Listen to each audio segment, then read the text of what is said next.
নিজের চোখে দেখা। কিছুদিন আগে একটা জানাজা পড়িয়েছে, খোদার কসম করে বলছে 6:30 ইন্তেকাল করেছে। হসপিটালের বিল দেনে বালা নাই, 4-4টা সন্তান। অ্যাম্বুলেন্সে ঘরে ঘরে আসবে, 1000-1200 টাকার বিল দেনে বালা নাই। কি বুঝলেন? ক্ষণস্থায়ী দুনিয়া। মুমিনের কম থাকলেও আমি বলি, কেউ যদি এসে বলে হুজুর একটু দোয়া করেন, খুব পেরেশানিতে আছি, আমি তার হাত চুমু খেয়ে বলি তোমাকে মোবারকবাদ, আল্লাহ তোমাকে ভালোবাসে।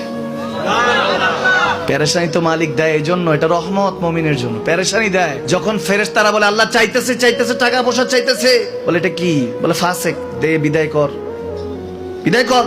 তার চাওয়া চাই, বিরক্ত লাগে, বিদায় কর, কি লাগে দে। আল্লাহ 10 কোটি দিয়েছে, 100 কোটি দে, বিদায় কর।